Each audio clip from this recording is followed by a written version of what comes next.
Ողջույն հարգելի դիտողներ, եթերում կրկին The Point-ն է, երկար ժամանակ չենք խոսացել ես ու Հայկը, ու այսօր Հարութն էլ մեր հետ խոսալու, խնդրում ենք լայքեք, բաժանորդագրվեք, սեղմեք զանգակի կոճակը ու եթե դուր գա եթերը, գրեք մեկնաբանություններ, եթե դուր չգա, էլի գրեք մեկնաբանություններ, կհասկանանք ինչ շտկենք։ Բարև տղեկ ջան։ Բարև։ Այսօր խոսալու ենք աշխարհաքաղաքական զարգացումներից ու խոսալու ենք ներքաղաքական մի քանի հարցերից, եկեք հերթով գնանք աշխարհաքաղաքական զարգացումներ։ Իրանում շատ խառը վիճակ է։ Ասա որ տարօրինակ է, երկար չխոսալուց հետո նորից գալ ես։ Տաղավար մի քիչ բարդ է, չէ՞, այն էլ sense թեմաներով էլի։ Եկեք Իրանից խոսանք, մի քիչ ինչ կկատարվի Իրանում ձեր կարծիքով։ Իմ կարծիքով Իրանում կկատարվի հեղափոխություն։ Այդքան է։ Այդքան է։ Ես եթե առանց կատակի ցավալի իրողություններ են։ Մարդկային զոհերը շատ են։ Իմ կարծիքով Ամերիկան մոտ ապագայում խփիչ է։ Ամեն դեպքում գործում մասնակցություն կունենա։ Ես Իրանի դեպքերով հասկացա, որ ազատությունը ամենակարևոր բանն է մարդու կյանքում։ Եվ նաև զուգահեռ անցկացրեցի Հայաստանի Հանրապետության քաղաքական դաշտի հետ, որտեղ մեր քաղաքական դաշտում կան ֆիգուրներ, որոնք օրինակ չգիտեմ Հայաստանը միութենական պետության կազմում են պատկերացնում, մեկը մի քիչ ուրիշ ձև, մեկը իր ձևով են, մեկը հոպարի ձևով, բան sense, բայց ամենակարևոր բանը ազատությունն է կյանքում, ինչի համար, որովհետև Իրանում իրադարձությունները հասել են նրան, որ ոչ միայն մարդիկ փողոց են դուրս եկել եւ բողոքում են, այլ օրինակ վառում են մզկիթներ։ Եվ դա հասկանում եք, որ մարդը այլևս այդ մզկիթին որպես հավատքի այցելելու տեղ, որպես աղոթքի տեղ չի վերաբերվում, այլ մզկիթին վերաբերում է իրեն ճնշման գործիքի, այդ նշանակում որ ազատությունը ամենակարևոր բանն է, անկախությունը եւ ազատությունը ամենակարևոր բանն է, ինչի համար մարդը ամեն ինչի պատրաստ է։ Ամեն ինչի ընդհանուր բարձ է, չէ՞ որ այն մարդիկ ովքեր դուրս են եկել այսօր փողոց, ոչ միայն իրենց կյանքը, Իրանի այս ռեժիմի պարագայում ոչ միայն իրենց կյանքն են դրել հարվածի տակ, այլ նաեւ իրենց հարազատների կյանքն են դրել հարվածի տակ, բայց իրենք այդ ազատության համար գնացել են միշտ այդ մսկիթների բավ կնայես այդ տեղեկություններ կար, որ այդ մսկիթներում իրանց այդ զինյալները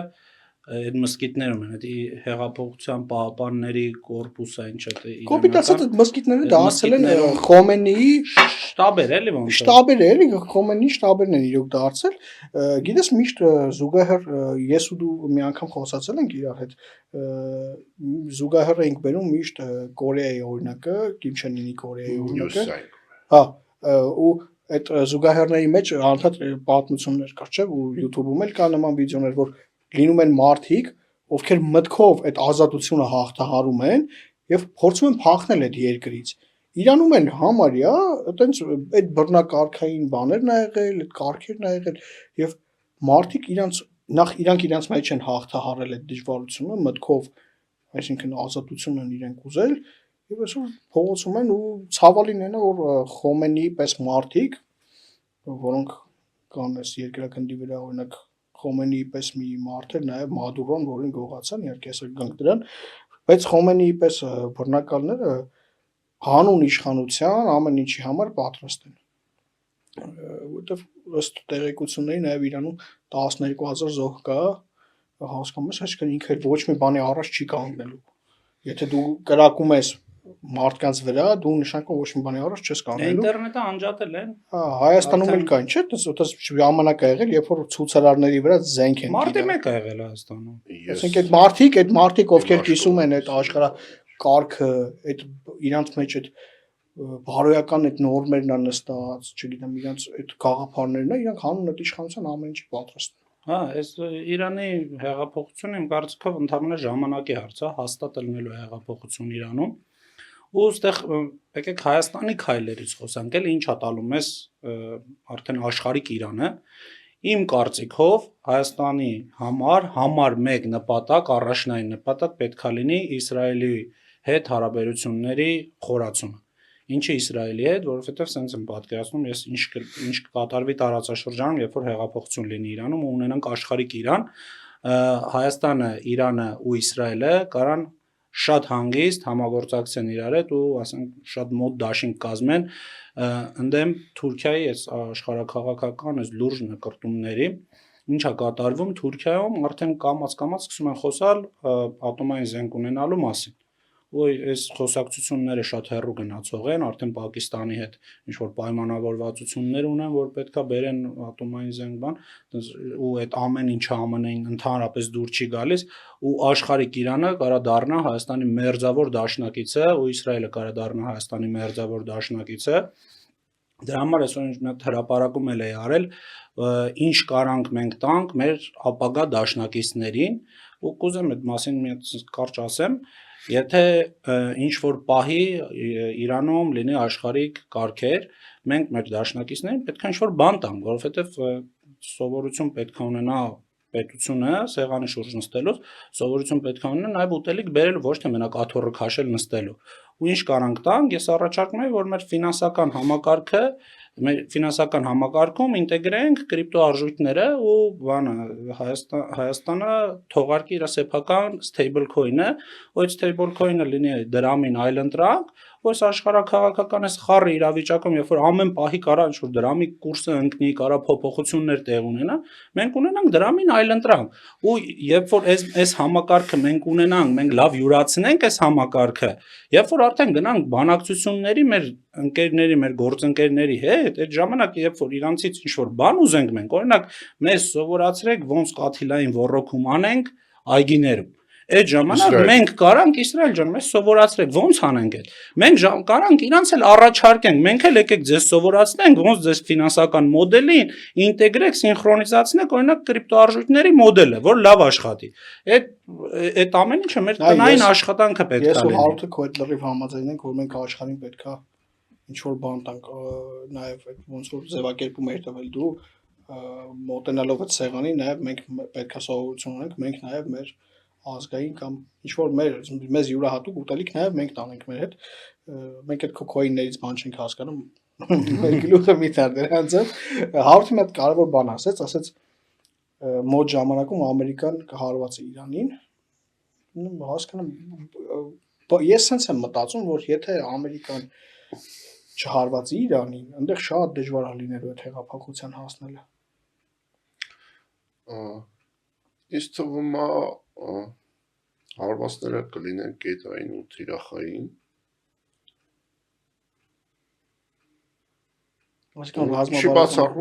Չի բացառում, այս վերջում հարվածեցին Իրանի գլխավոր շտաբի պետի ննջարանին, չէ՞, եթե չեմ սխալվում։ Բանով դրանով մտել էին 12 օրյա պատերազմի։ 12 օրյա պատերազմի։ Ժամանակ դու Միացյալ Նահանգները այն գերտերությունը, այն պետությունը, որ իր համար խնդիր չի այաթոլայի տեղը գտնելու, այաթոլայի ննջարանի ասենք կետային հարված տալը։ Այսօր ինֆորմացիա տարածվել, որ բան այաթոլայի տղան Իրանից մեծ քանակությամբ բանը քեշա։ Այդ նաև ոսկի ու քեշա։ Դե ոսկի պարագայում բան չկա այնտեղ։ Ինֆորմացիա չկա ինչքան ոսկի։ Չէ, ոչ միտեղ չկա։ Պետական կենտրոնական բանկում ինչքան ոսկի ունի։ Ես մի քննադատության եմ ուզում նաև անդրադառնալ, տղերք, որ նաև մեզ կքննադատեն, շնորհակալ մինչև էս էլ քննադատում էին։ Ասում են օրինակ որ մենք պաշտպանում ենք Միացյալ Նահանգների այն տեսակետը, որ ինքը պետք է հարվածի Իրանին, օրինակ դա ուղիղ նաև պաշտպանում ենք օրինակ որ Մադուրոին մտան գողացան իր ննջարանից, ասում են այդ վաղը որ Վլադիմիր Պուտինը օրինակ որոշի Նիկոլ Փաշինյանին գողանալու, դուք չեք պաշտպանելու, սա թեզեր է շրջանառվում կամ ասենք Հայաստանի ուրիշ վարչապետի, ասենք Ռուսաստանը որոշի գողանալ, ոնց այնտեղ արդարացնում եք, այնտեղ չեք արդարացնում, ես անդադ մտածում եմ լավ պրիմիտիվ ինչ որ բան է, ինքը քննադատություն չունի իր մեջ, որովհետև գիտես ոնց, եթե Հայաստանում հանգարց լինի այաթոլայի նման ինչ որ մեկը, թողան գողանան տանեն, մեզ պետք չի տես ղեկավար։ Հա դե բան ինչ պետք է անել, այսինքն մի մարդու կմա հաճույքով պետք է ամբողջ 80 միլիոնանոց երկիրը, հա, բան լինի, վարի գնա, ու պետք է ասեք այդ մարդու այդպես է ուզում։ Սա բռնապետերն էլ պետք է գողանան։ Պուտինին էլ պետք է գողանան, Մադուրոին էլ պետք է գողացել են արդեն, Խամենին էլ պետք է գողանան ու սաղին մի հատ բանտ սարքեն, սաղին նստեցնեն նույն բանտը, ու ասեն դե ձեր մեջ որոշեք ձեզնից ով ավելի բռնապետ է, Պուտինն էլ ցած աջ ձեռը ոտին կպցրած ու էթա գա դեմներով ցած։ Վալա, Մադուրոին գողանալուց հետո Զելինսկին առաջարկել էր հաջորդիվ գողանալ Կադիրովին։ Չգիտեմ ուզում էին թե չէ, բայց Կադիրովը վատացավ ընկավ հիվանդանոց։ Հետո չմոռանանք, որ Հայաստանում կա ժամանակաշրջան, որ հեչ ված չէր լինի Հայաստանի ղեկավարին գողանային։ Այդ բանը ժամանակաշրջանում, բայց Հայաստանի ղեկավարին նոր էին բերել իրանք։ Իրանք նոր դեսանտ էին իջացրել, դες մի քիչ սիրուն չէր։ Այդ մարդուն նոր բերել էին։ Ուրիշ տեղից գողացել բերել էին։ Այդ բանը սակավամտությունը Հայկ ջան, այտենց այդ համեմատականներ տանելը այսօր բան էլի տենց աշկովս այս քանի օր ընկավ էլի համեմատական են տանում այս թրիպուղու ու բան նոյեմբերի 9-ի այդ Միջանսկի մեջ ասենք լրիվ սակավամտություն է այդ համեմատականները տանել, այսինքն ի՞նչ է նշանակում երբ որ նոյեմբերի 9-ի այդ Միջանսկով պետք է ուրիշ երկրի զորք կանգնացելներ Միջանսկում ու ինչ ուզեին անեին դե ու թրիպուղով երբ որ ասենք 26% բաժնեմասը մերն է եկամուտների 74%-ը իրանցն է ԱՄՆ-ինն է ու մաքսային ու հարկային բոլոր եկամուտները մերն ալնելու Այդ համեմատականը կա, ասենք լրիվ տխմարություն է, ոնց կարած տենց համեմատական տանես, երբ որ քո սուվերեն տարածքից տալու ես ուրիշ պետությանը, որ ինքը վերահսկի թե Միջանցք լինի, ու այս դեպքը երբ որ ուստի ներդրում անելու ու կոնկրետ զարգացման ծրագիր անելու։ Որում ասենք մի դեպք տեսել ենք էլի, տենց Լեռնային Ղարաբաղի այդ շրջափակման, երբ որ այդ բանը Լաչինի Միջանցքը ռուս խաղաղապահները իրանք էին վերահսկում, այդ դեպքը տեսել ենք, որ կարելի էր 50,000 դրամով օրինակ Լեռնային Ղարաբաղ ցանկացած բան անցկացնել։ Մասենք պատկերացնում ես ինչքան բաներ անցնելու ու մենք չենք իմանալու ինչ անցավ, ինչ եղավ, ինչ չեղավ։ Չէ, դա ռուսական բան Ես միշտ այդ քո ասացի լրիվ համեմատելու չէ։ Բարթացած միշտ մտածել եմ որ հայկական քաղաքական դաշտում մանկամիտների պակաս չի եղել երբեք, հետո հասկացա որ իրականում մտածել որ այդ մարդիկ մանկամիտ են, դա է մանկամտություն։ Այդ մարդիկ ուղիղ ազդեցության գործակալներ են։ Ասած մանկամիտներին 146 միլիոն դոլար փափուկ ուժի համար Ռուսաստանը փող է տալու։ Լավ, գանք մի հատ Իրանը վերջացնենք, հա, ուզում նաև sense մի բան կա, ասում են Իրանը կմասնատվի, մեծ ձեռ է տալիս էս Իրանը, թե ինչով է մեծ ձեռ տալիս էս Իրանը, չգիտեմ, որ իր տարածքով լիքը բան պետք է սանկցիաների տակ գար մեր երկիր չէր գալիս, այսինքն իրաց, բայց գիտես ոնց այն շրջանակն է, որ Իրանից օրինակ գազատարի այդ տրուբի բանը շրջանակը փոքրացել է, իհարկե ինքը պիտի դա արդարացնի, ասենք չգիտեմ, այդ շրջանակն է, որ մտածում է Խոմենին, Մադուրոն ու Պուտինը լավ տղաներ են, իրանք պիտի կառավարեն, ասենք աշխարհը Այդ շրջանակն է, որ ինքը արդարացնում է պետության մեջ կրակելը, որովհետև ինքն էլ է այտենց պետության մեջ կրակել։ Բայց ուզում մի քիչ խոսանք, թե աշխարհիկ Իրանը շուկայական առումով ինչա Հայաստանի համար։ Աշխարհիկ Իրանը միանշանակ շուկա։ Հա, միանշանակ Հայաստանի Հանրապետության համար, sense բինգո կլինի աշխարհիկ Հայաստանի տնտեսությունում, sense մի հատ բում կլինի, երբ որ աշխարհիկ Իրան ունենանք մեզ հարևան, պատկերացրեք 90 միլիոնանոց շուկա որտեղ խմելու ջուր չկա։ Կարաս խմելու ջուր տանես վաճառես Իրանում։ Ուստի էլի գալիս ենք այս մեր տնային աշխատանքին, երբ որ այս 10 տարի ասում ենք ջրամբարներ է պետք կառուցել Հայաստանում։ Հələ մի հատ նախագիծ նախահաշիվ, հələ մի հատ հասկանանք ինչ կլինի, հələ ոնց ենք անելու այդ ջրամբարները։ Ախպեր գնումների մասին Գնումների մասին, ախպեր Ամերիկայի բանակում կա kill chain տերմին։ Kill chain տերմինը ինչ է իրանից ներկայացնում ու այդ kill chain-ը այն տերմինն է, երբ որ ուզում են իրար մոտեցնել 0-ին։ Այդ թիրախը տենալու ու խոցելու ժամանակահատվածն է։ Երբ որ թիրախը տեսար ու խոցեցիր։ Այդ ԱՄՆ բանակում այդ kill chain-ը նպատակ է դրած, որ հավասարացնեն 0-ի։ Հիմա այդ տերմինը մենք պետք է մեր մոտ ժամանակահատվածն է դա էլի։ Թիրախը տեսար ու խոցեցիր։ Թիրախը ունենք ախպեր Պարսկաստանում ջուր չկա։ Եկեք ջրամբար կսարքենք ստեղ էլի, որովհետև այդ հեղափոխությունը Իրանի ընդհանրապես ժամանակի հարց է, ու այդ ժամանակը շատ կարճ ժամանակ առնելու, շատ կարճ ժամանակ Մենք ստեղ էլ ինտուիցիոն ունենք, մենք անդադար խոսում ենք դրա մասին։ ես չեմ ուզում էլի անդադ հետ գնամ ասեմ, բայց այս այն մասն է, որ շատ կարևոր է, որովհետև դա նաև ապագային է վերաբերում։ Գիտես, երբ որ կուսակցությունները գալիս են ընտրությունների ու ծրագրերով են գալիս, մարդիկ գնում այդ կուսակցություններին ձայն են տալիս։ Հիմա մեր ծրագրում 21 թվականի ջրամբարների մասին խոսք ա եղել, այդ ջրամբարների մասին անդադ բոլոր տեղերում խոսացվել է։ Հիմա չգիտեմ, եւ մեր ժողովուրդը նպատակահարմար չի գտել, որ այդ ջրամբարները ունենանք մենք։ Այսինքն ստեղ էլ պետք է երևի քաղաքական դաշտում եւ մեր ժողովրդի այդ քիչ էին ասացիր, հա, այդ բառը, այդ մեր ժողովուրդը պիտի այդ որոշումը կայացնի իր մեջ։ Հա, բայց նա այստեղ մի հատ ուրիշ նրբություն է, դա է։ Լավ եկանք, առաջարկեցինք, մեզ 21 թվականին ձայն չեն տվել, ձայն են տվել այս իշխանությանը։ Այս իշխանությունը պետք է ունակություն ունենա հասկանալու, որ այս լավ ծրագիր է, իհարկե որ փոփոխվող աշխարհը բացատրում ես ինչի համար է լավը, որ պետք է մարդկանց այդ ջուրը պետք է գալու, ախպեր, մենք էլ շատ ունենք այդ ջրից, եկեք խոսքը դրա մասին չէ, որ հենց ընդունել են էլ իրանք ասում են, հա, պետք է գալու, բայց այս ջրամբարը սարքելը դժվար է, ախպեր, ժամանակ է։ Ուրիշ պարադոքս ունենք մենք այս բային ու դա գնալով ավելի է անլինը ցայտուն լինելու քաղաքական դաշտում մի քիչ խաղացողների, մանեկողների ասենք 90%-ը նախկինում եղել են իշխանություն։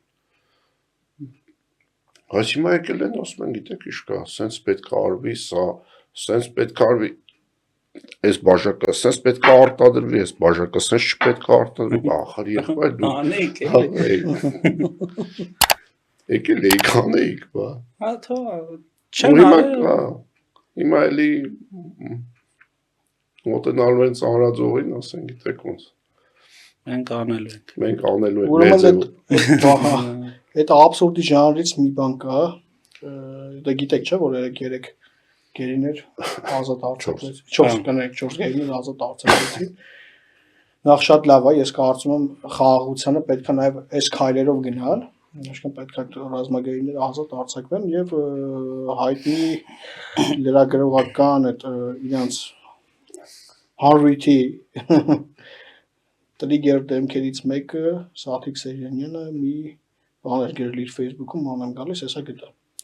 Հիմա այսպեսի մի բան է գրել, անբարոյական գործարք։ Բաքվում պահող 4 հայ պատանները ձեզ, Հայաստանում ցեմա դատապարտված սիրիացի վարձկան ահաբեկիչները մեզ։ Բավար ասում եմ սակավան հասկանամ մենք այդ սիրիացի 2 ահաբեկիչին ինչ էինք անել, դնելու էինք թանգարանում նայենք իրանց վրա, հա։ Դա որոշներն էլ կան, ասում են Ալիևը բան է ԿՊ-ի քարոզարշավի մեկնարկը տվեց գերիներին վերադարձնելու։ Արա վերադարձել է գերիներին, թողելա գան։ Լավ է, էլի պետք է ուրախանանք, որ գերիները եկել են։ Չէ, այստեղ մի հատ ուրիշ խնդիր կա։ Գերիները, ասենք, որ բոլորը հետ վերադարձան, այդ մարդիկ ինչից խոսան։ Այդ բենզինից կանան խոսան։ Հա, բենզին։ Այս բենզինի էժանգներն իրաց ձեռք չի տալիս։ Ձեռք տալիս այս բենզինի էժանգները, եկեք մի երկու բառը թրիփ ուղուցել խոսանք, նոր անցնենք այս մեր սակավամիտներին, էլի։ Ինչ կտամ այս թրիփ ուղին, ինչ հայրանիզյան չա։ 26% շահույթ։ 26% այդ 26% այդ մենակ այդ թրիփի շահույթիցն է 26%, բայց հարկային ու մաքսային եկամուտը ես ճիշտ եմ հասկացել, չէ, 26% ընդհանուր ապրանքաշրջանառության շահույթն է։ Թրիփ ուղու մեջ կառուցված ամեն ինչից շահույթի 26%-ը մերն է։ Մենք տրանզիտ լինենք, դրանից 26%-ը մերն է։ Գազի մաքսային, երբ որ պետք է տրանզիտի փող մուծեն, այդ դրա 26%-ը մերն է։ Ես փորձեմ մի կողմ դնեմ տնտեսական բաղադրիչը ու ամենակարևորը շեշտեմ կտա անվտանգություն։ Իհարկե, քաղաքական բաղադրիչը դա մեծ է։ Ամենակարևորը որ մենք ստանանք անվտանգությունն է։ Որտեվ աքսիոմա է, որտեղ կա շատ փող, ներդրում ավելի ճիշտ, այնտեղ կա միանշանակ խաղաղություն։ Կրակոց չկա։ Այն էլ Միացյալ Նահանգների կապիտալի վրա։ Այն է Միացյալ Նահանգների։ Չկա աշխարհում մի պետություն կամ նույնիսկ ուզեք ասեմ մի պետությունների, չգիտեմ, մի քանի պետությունների դաշինք, որ այսօր կարակի Միացյալ Նահանգների կապիտալի վրա։ Իհարկե։ Չկա նման երկիր։ Այլ բանա զարգանալ անվտանգության պայմաններում, այլ բանա պատերազմող վիճակում փորձել տնտեսության մեջ իշ։ Դե այդ մենք տեսել ենք 30 տարի մեր պետությունը պահել են պատերազմի անդադ վտանգի տակ ու այդ զարգացումը չի եղել բնականաբար, որտեղ որ լիներ այսօրին չենք լինի։ Բայց տնտեսականի մասով գիտես մի sense բան եմ մտածում անդադ 3 միլիոնանոց պետություն, որտեղով պետք է անցնի Գազամուղ, նավթամուղ, Միջին Ասիան, Եվրոպային կապող ապրանքաշրջանառություն, գազամուղ, նավթամուղ, շուտ մենք պատրաստ ենք դրան։ Հա, ներդրումներ, այսօր վարչապետը մոտ հետաքրքիր միտք ասեց, որ ասեց ոչ թե Հայաստանն է ներդրումներ ման գալի, այլ այդ փողերն են ման գալիս արդեն Հայաստանի։ Ես ուզում եմ հիմա էլ գիտես չէ, էլի այդ 26%-ն ինչ արկում ասում են միջանցք տվել։ Ախր ինչ Ժորժ ջան, լավ ասենք 26% չի, 15% է։ Դուք ինչի դուք պատրաստ եք ձեր կուսակցություններով, ձեր գաղափարներով հանդես գաք։ Մի հատ այդ շրջանակում այս ժողովրդին մենք գիտեք ինչ աշխատուժի պակաս է լինելու Հայաստանում։ Հայաստանում աշխատող մարդու պակաս է լինելու։ Մենք չենք հասցնելու այս ամբողջի հետևից։ Գումարած դրան, որ Իրանում էլ հեղափոխություն լինի եւ Իրանը դառնա ազատ երկիր, չգիտեմ իսկականից մենք չենք հասնելու։ Ես խորհուրդ պիտեմ երևի մեր դրսում ապրող մեր սփյուռքին հետ վերադառնան ու իրենց հայրենիքում իրենց ապական կառուցեն։ Որովհետեւ իրոք մենք հայ այդ իրենց կարիքներն ենք շատ ունենալու։ Այդ տնտեսական այն էֆեկտը, որը որ տալու է թրիփը, Հայաստանը երբեք չի ունեցել։ Երբեք նման բան չի եղել։ Եվ ես այնքան ուրախացա, որ թրիփի երեք կարդում էի Արարատ Միրզյանի եւ Ռուբիոյի համատեղ հայտարարությունը եւ այնքան ուրախացա, որ այն ինչ որ ասում էինք մենք, խոսում էինք դրա մասին, նաեւ այդ թրիփի մեջ տեղ էին գտել, օրինակ մենք չգիտեմ, կան մարդիկ բացեն նայեն, թե քանի տարի առաջա մեր կուսակցությունը նաեւ խոսացել այդ անցակետերում back office-ի եւ front office-ի մասին, ինչ ասել եւ այսօր դա թղթի վրա կա։ Այսինքն տեսեք, ես չեմ ուզում ինչ-որ հակադրությունների մեջ ընկնել, բայց ես բոլոր մնացած կուսակցություններին, ռուսամետներին էլ բոլորին եմ, ովքեր իրենք ով ուզում է լինի, իրենց համարում են, որ իրենք պիտի գան այս 26 թվականին առաջադրվեն։ Ես առաջարկում եմ բանավեճ ունենանք թրիփի ներքո առաջարկվող անելիքներին, որովհետև Հայաստանը ուրիշ բան չի ունենալու, այս է ապագան, սրա շուրջա կառուցվելու։ Հիմա պիտի ամեն մեկս մեզ մարդկանց խոստան, թե ինչ ենք տեսնում այդտեղ ու ինչ կարանք անենք այդտեղ։ Էս է լինելու այդ միակ բանավեճը այսօր Հայաստանի Հանրապետությունում պիտի դառնա այլևս թրիփի շրջանակներում առաջարկները։ Միակ բանավեճը պիտի լինի դա։ Ու դրանից համ է ժողովուրդը կշահի,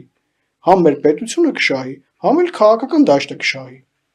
Հա, համաձայն եմ, միանշանակ տնտեսական բում ալնելու է թրիփից հետո ու այդ front office, back office-ն էլ լավ հիշեցրեցիր, մենք վաղուց խոսացել ենք այդ մասին, կամ բառ ասեմ անգամ, որ շվեդ սահմանապահներ այդ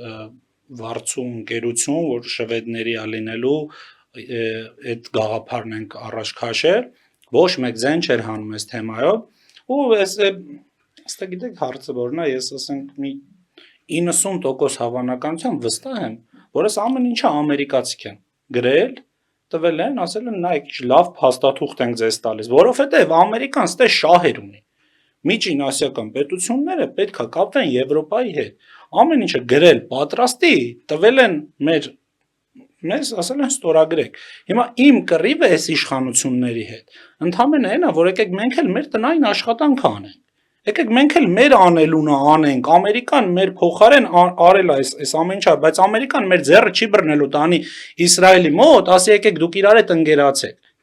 Մենք պետք է առաջարկություններ անենք Իսրայելին, Իսրայելը մեզ պետք է առաջարկություններ ունի։ Ու հարաբերությունները պետք է տենց խորանան։ Ես կա ուզում եմ այդ պատասխաններ տանք, որպեսզի նաև մեր հերոստատիտողին, չնայած ես համոզված եմ մեզ դիտող մարդկանց բարձր է, բայց նաև իրանք ունենան այդ արգումենտը,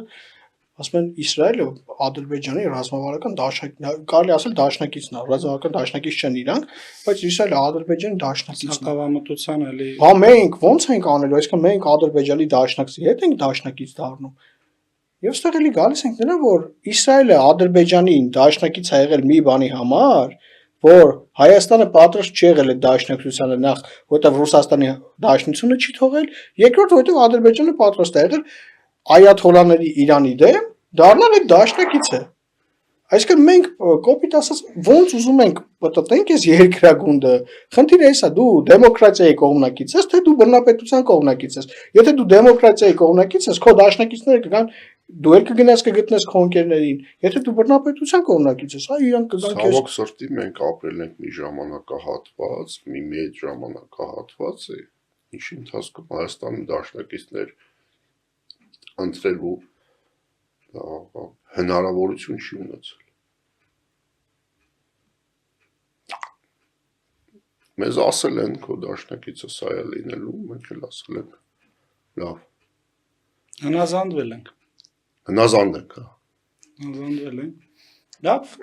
թռիփուղու հետ կապված շատ բան կա խոսալու։ Իրականում այս փաստաթուղթը մարդիկ այդպես լուրջ գիտական մեկնաբանության մարդիկ պետք է նստեն մտածեն այս փաստաթղթից ինչ օգուտներ են Ես քաղաք։ առաջարկում եմ Լուրջ մեկնաբանության կարիք Թրիփը ունի։ նաև այո, ինքը շատ մեծ մեկնաբանության կարիք ունի։ Ես առաջարկում եմ հետագայում, չգիտեմ, էլի Հարութի հետ կլինի, մեր ուրիշ ընկերների հետ կլինի թրիփի վերաբերյալ անընդհատ ամեն հաղորդումում ինչ որ կետային անդրադարձություն ունենանք եւ փորձենք բացատրել թե օրինակ այս կետով ինչ է առաջարկում եւ ինչ առաջարկներ ունենք նաեւ մենք։ Հետագայում թրիփը ավելի լայն շրջանառության մեջ դնենք։ Որում այդ առաջարկը առաջին հերթին պետք է մեղրեցուն արվի։ Պետք է բուն մեղրեցին հասկանա ինչա բացվում իր Ինչ համար։ Ինչ հնարավորություններ հնարավորություններ է բացվում իր համար։ Բայց ես գրեթե վստահ եմ, որ այդ մեղրի Հայաստանի հարավային մասի շրջանակներից դուրս է գալու թրիփը։ Այսինքն ոչ թե ինքը ֆիզիկապես է դուրս գալու, այլ օգուտները քաղելու են անգամ Գյումրիում թրիփի։ Ես ուրիշ բան ասեմ, դրա օգուտները անգամ Թուրքիայում են քաղելու, պատկերացնես Հայաստանը ինքը աշխարհաքաղաքական շրջանակ ունի, էլի այս թրիփը։ Մեջանսկի մասը։ Այ շուտ փոքր պետությունների մասին չի ինքը։ Փոքր պետությունները կոպիտ ասած մեծ խոսքա չի ասում աղայի պես ապրելու են, էլի, եթե իրանք խելացի լինեն, իհարկե։ Դա ներքաղաքական եք հասկանանք ինչա կատարվել։ Արեգ Կարապետյանն էր մի երկու բան խոսացել։ Բանի այս վարորդական իրավունքների իդ վերադարձնելու պահով երևի Հարութը կմեկնաբանի, էլի որոշելա բոլոր խմած զրկված շոֆերներին վարորդական իրավունքը վերադարձնել։ Մեր երեքի մեջից դու Հարութն ես, Հարութ։ Որպեսի ես չլինի, որ ես որպես ուղևոր խոսա։ Ես օրինակ ինչ զգացիր, էլի, որ այդ կարդացիր, որ վարորդական իրավունքից զրկված մարդկանց որոշել են վարորդական իրավունքը վերադարձնել։ Ես մի հարց ունեմ, իսկ ու զրկվածների 90%-ը կներես, բան խմած քշելուց են զրկվել, ասենք հարբած բռնել են, զրկել են վարորդական իրավունքը։ Իրանց ձևովները անդրադառնան իմ հարցին։ Որպես Հայաստանի Հանրապետության քաղաքացի, որպես ընտրող մի հարց ունեմ։ Իսկ օրինակ, որ դուք գաք փողով պրովոկարնալու եմ, հանրամաստ չէ։ Չունի այգը վարորդական իրավունքը։ Մեկ էլ եթե կարնալու եմ, գինն էլ ասեք, հասկանամ ինչ եմ անում։ Հենց առաջի տպավորությունը Քաջնազարի մուլտիկը հիշեցի, որ դառնում է թագավոր, ասում է հրամայում եմ այսօրվանից արևը թոցերը կդուրս գա, գիշերը կորշի գնա։ Պոպուլիզմի աստվածներն էլ ես մարդիկ չգիտեմ ինչ ասեմ։ Այդ 5000 հոգի է ոնց որ զրկվել, չէ՞, վարորդականից 25 թվի ընթացքում, ու այդ 5000-ը 90%-ը զրկվել է հարբած քշելու պատճառով։ Բայց ուզում եմ հասկանամ, սա քրեական գործ չի նաև։ Դիմում եմ նաև իշխանություններին, էլի։ Իշխանությունները երեք ամբողջ իշխան ուժ ունեին, տան Նարեկ Կարապետյանն էին երկում։ Դե բացի երկելուց։ Դա էլ իմ համար մի քիչ։ Ես առաջ պարադոքսալ անհասկանալի է։ մի գիշ հատ քարակց է ջուրը, նրանք էլ հավաքվել են, իրանք դրել են 100 խելոքի տեղ ու չեն կարող այդ քարը հանել։ Ես առաջարկում իրանք մեծ մտածեն, արդյոք որովհետև տեսեք, խմած վարորդը ինքը պոտենցիալ հանցագործ է, համաձայն եք, չէ՞։ Հա, դե բայ իհարկե։ Ահա։ Հիմա սա պոտենցիալ հանցագործության մասին հաղորդում է, թե չէ։ Չէ, այս գիտես ինչ է, այս պոտենցիալ հանցագործներին տալու եմ հնարավորություն, որ եւս մեկ անգամ հանցագործություն կատարեն, բայց այս դեպքում այդ հնարավորությունը ոնց առնելու ռուսական պրավային բաժանելու, ասեն, դեք իշկա Այս պետքա մի պայմանով ենք տալի, պետքա կալուգա գնաք տանար քշեք։ Դե լիքը շինարարություն կանգնել է, դեղն է օպարը, մի խոսքով պետքա օգնեք ձեռքորնեք օպարին։ Շաղը տալի, մտքի գոհարները շաղ է տալի։ Այսօր էլ ասել էր բանը։ Մեր վարչապետը, եթե մենք դառնանք իշխանություն, մեր վարչապետը ստանալու է 1 դրամ աշխատավարձ տարեկան։ Ափրց-փրջ ծախսի անկած։ Ուզում եմ հասկանամ, լավ, ձեր վարչապետը, ինչով է ապրելու, եթե 1 դրամ աշխատավարձ։ Չէ, կոռուպցիայով է զբաղվելու։ Ինչով, ուզում եմ հասկանամ, եթե վարչապետը իրավունք ունի բիզնեսմեն լինի։ Չէ, նայ, իրանք կարող է շատ փող ունեն ու հասարակական հիմունքներով վարչապետ են աշխատելու։ Օրինակ պետության համար դրական ինչ-որ բան են անելու, քանի որ ու աշխատավարձ դրա դիմաց չեն պահանջելու։ Ախպեր, հիմա էլ դուք կարաք պետության համար ինչ-որ բարիք անեք։ Օրինակ գնացեք ճամփեքի ձունը մաքրեք առանց փող։ Գնացեք սաղ թիմով հելեք, ճամփեքի ձները մաքրեք, որ դե ձուն այկ է։ Այս 1 դրամ աշխատավարձ ստանալու վարչապետը ինչ պոպուլիզմ ասենք իմաստ է, էլի sense բան անելու, լավ, այդ 5000 հոգի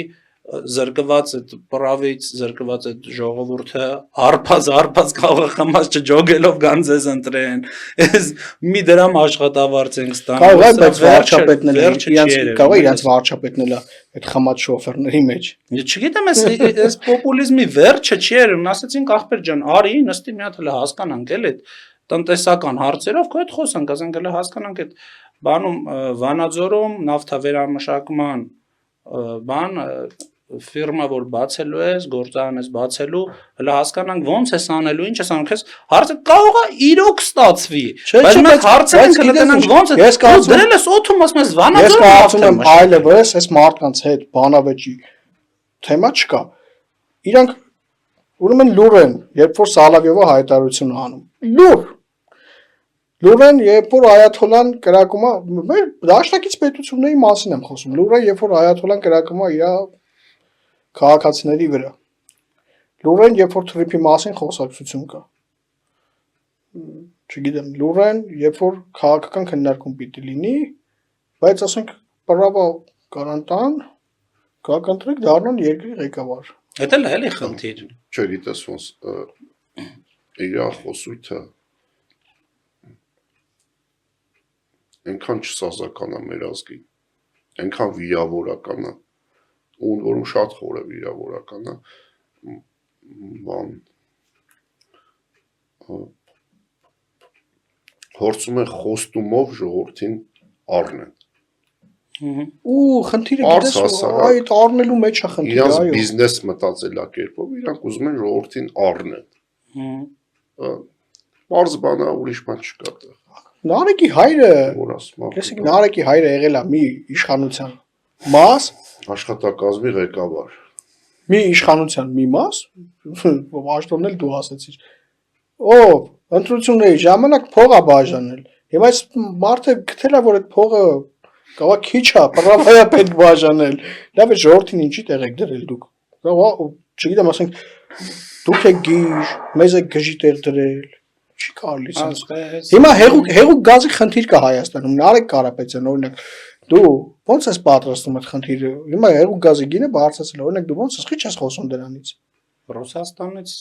Որտեղ Ռուսաստանից թույլ չեն տալու։ Իրանք որ ելնեն վարչապետ թույլ են տալու։ Հենց հիմա առաջարկում եմ Հայաստան դաշինք, պատիվ ունեմ։ Նարեկ Կարապետյան։ Հոպարի ձևով էլի տենց ասենք իրենց։ Մնացած բոլոր ընդդիմադիր մանր-մուներներ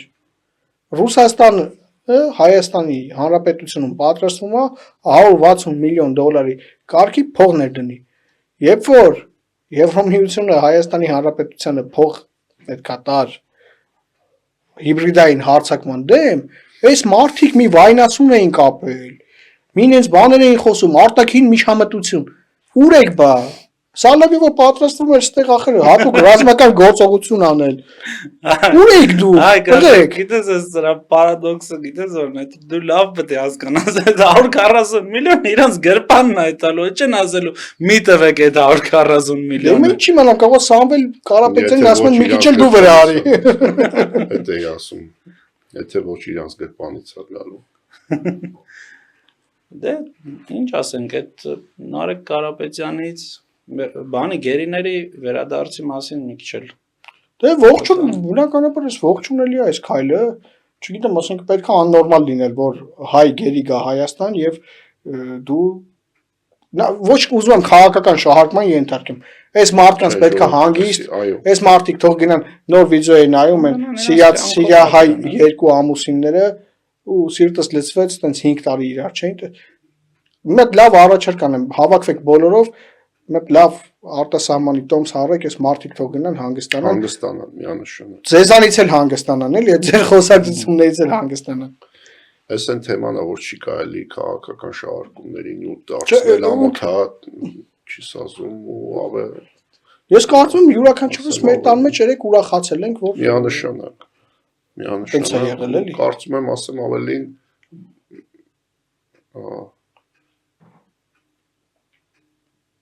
ովքեր որ մնացել են, նրանք էլ են հետ գալու։ Մենք ամենայն դեպս ամբողջ շոկով դա ենք։ Մենք երկու փոքր թեմա էլ ունենք։ Իհարկե թեմաներին էլի կանրադառնանք, երկու փոքր թեմա էլ ունենք, այդ խոսանք եւ արդեն մեր ժամանակն էլ մոտենում է իր ավարտին։ Մեկը այսօր լսեցի վարչապետ Նիկոլ Փաշինյանի բրիֆինգը եւ անկեղծ ասած ասացի, որ Աստված թող ողորմի հայկական լրագրողական հանրույթը եւ դաշտը։ Մահացավ մեր լրագրողական ողջ էպոպեան։ Էթիկան եւ էսթետիկան։ Եթե եղել էր առհասարակ էթիկա եւ էսթետիկա, այսօր մահացավ իհարկե։ Չգիտեմ Ժորժը նայել եք դուք ինչեր եք։ Ես տեսա անտակտության գագաթնակետը ու չի կարելի էլի այդ ձև ասում։ Ես անկեղծ եմ ասում, ես նույն բառերը ինչ էր անում, այն մտ տղակա Չարենցավանն ասում, չէ վարչապետին ասում չգաս Չարենցավան։ Այդ աղա դու ով ես որ վարչապետին ասես մի արի Չարենցավան, եթե այդ մարդը լեգիտիմ ընտրված վարչապետ է։ Այնպես չի որ խոսք իմ ուշքը կանցնի, երբ որ վարչապետը գա իմ ստեղ էլ բայց ստեղ էլ իշխանությունը մեղավորություն ունի, որովհետև մի բան անդադ նայում ես ու ասում ես ազատ խոսքը եւ ժողովրդավարությունը ընդհանրապես այն ամեն ինչի մասին չի ինչ որ կատարվում այս երկրում։ Դա ժողովրդավարության եւ ազատ խոսքի, այսինքն ազատ խոսք չի նշանակում որ պետք է հելնի լրագրողը սերվական բան կարդա, որը որ ժամանակին չգիտեմ ինչ որ մեկը գրել է, նույնիսկ եթե մարդը վարչապետ է։ Դե պատասխանը ված չտա։ Ընդ որում ես նույն դրականություն ես կարդում։ Գիտես ես նույն ձև կվերաբերվեի ես ամեն ինչին, եթե նման լրագրող լիներ Օֆսեր Սարգսյանին դուխ կաներ նման հարց տար, կամ նման լրագրող լիներ, ընդհանուր մինչև եթե ինքը դուխ կաներ Ռոբերտ Քոչանին նման հարց տար, չի կարելի Հայաստանի հանրության ղեկավարին տալ այնց հարց, որը որ այսինքն պատկերացնեք որ դա միջազգային հանրությունն էլ է նայում։ Դες բրիֆինգը էլ մի Թրամփի բրիֆինգը դրեք նայեք, ասենք ինչ, ասենք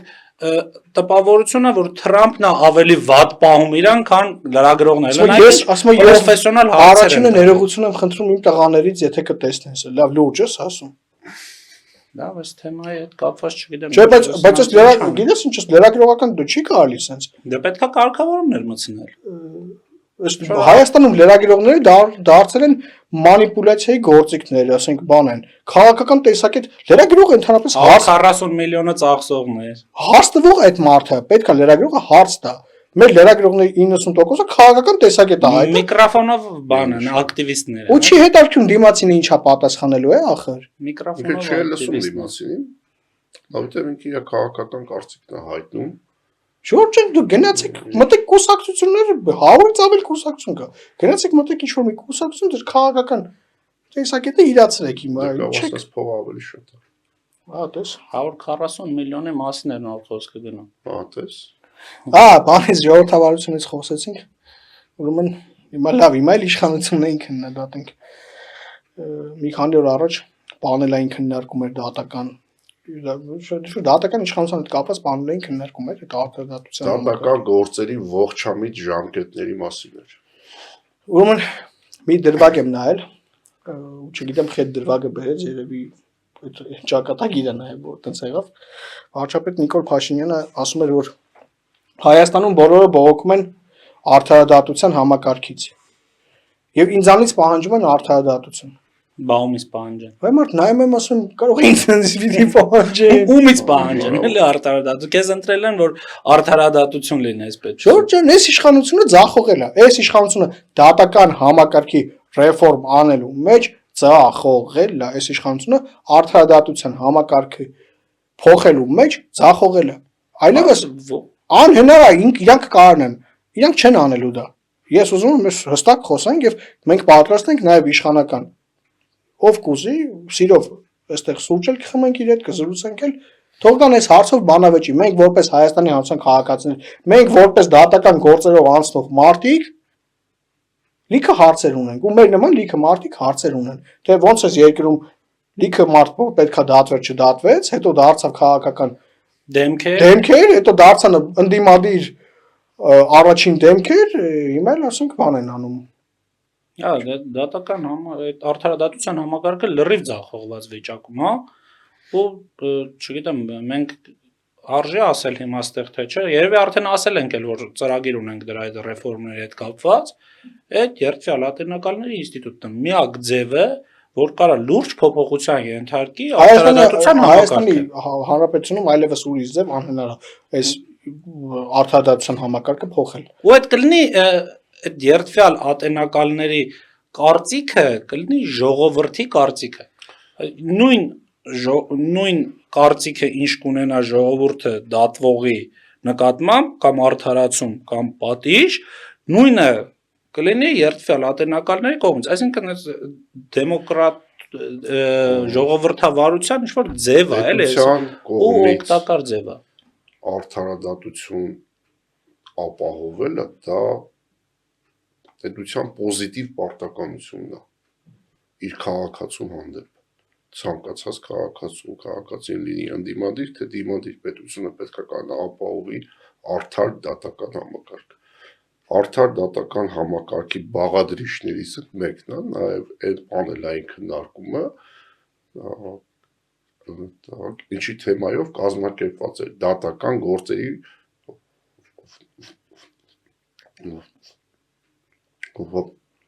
ողջամիտ ժամկետների մասին էր։